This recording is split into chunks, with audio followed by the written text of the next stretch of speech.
we saw that ceasefire and hostage exchange a long time ago now, which eventually broke down. This has now gone on for many, many months. You've still got those hostages being held. As has been said, there's actually a very generous offer when you think about it.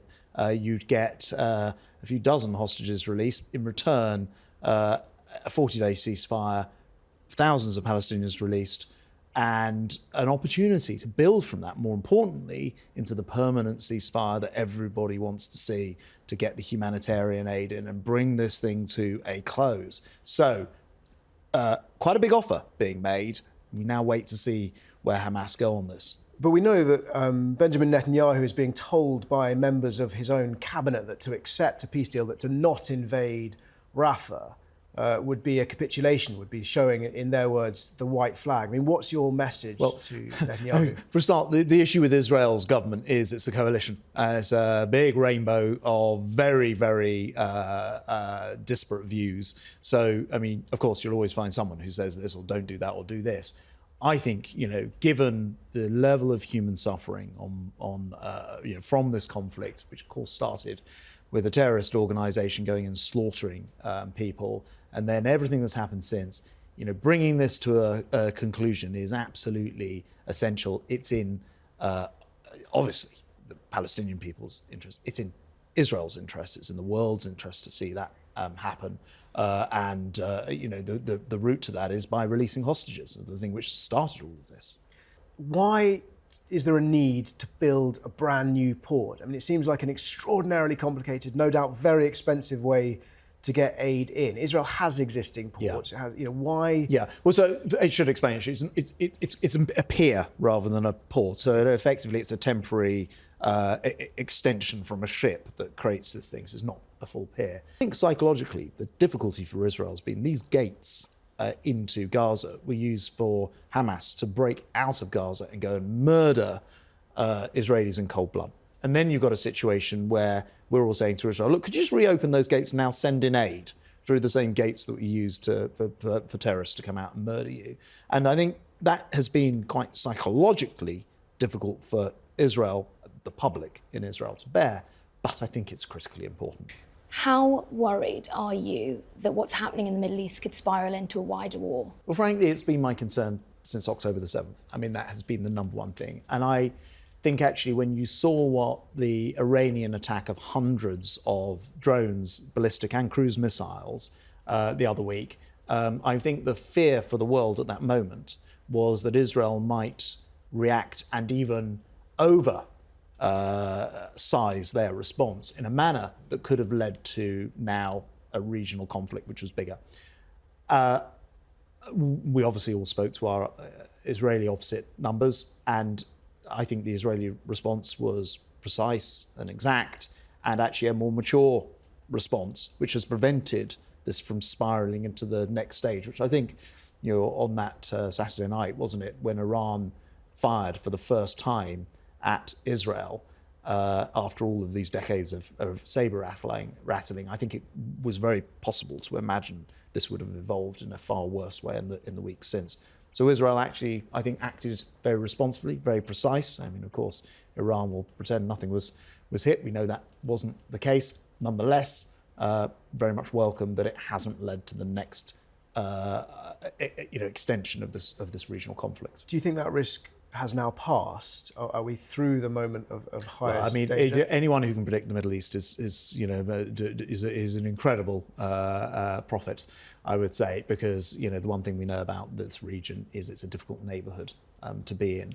The other thing I know for certain is Iran is at the heart of absolutely every problem. The three H's, the terrorist groups of Hamas, Hezbollah, the Houthis, all sponsored, trained, funded by Iran.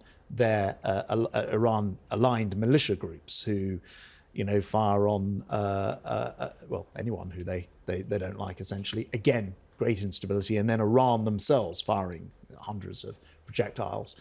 They are at the heart of the problem. And what's really interesting when I speak to my Middle East opposite numbers, whether in Israel or the Arab states, in the Gulf states, they all agree that Iran is at the heart of the problem. They are the massive instability in that area.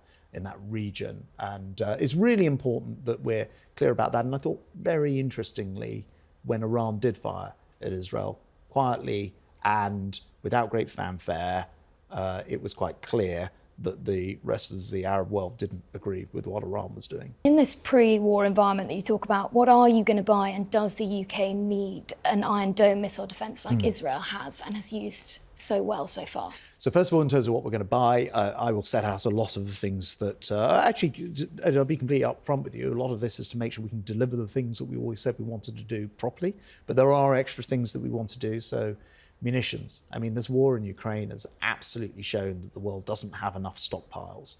We're going to add to our existing plans for munitions with another £1 billion a year over the next 10 years. So I was at the Storm Shadow factory on Thursday, seeing those Storm Shadows that have been so significant to the world with the, to our Ukrainian friends.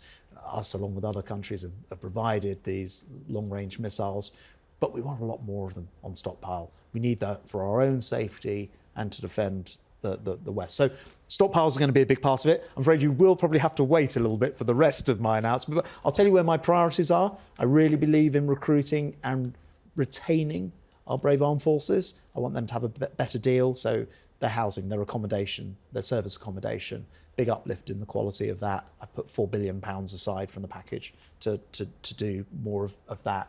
And then you ask about an Iron Dome sort of thing. Of course, that attracted great interest because Israel was using it to shoot down the Iranian missiles. So first of all, there's a regional context to this. Israel, as we've discussed, are in a difficult neighbourhood.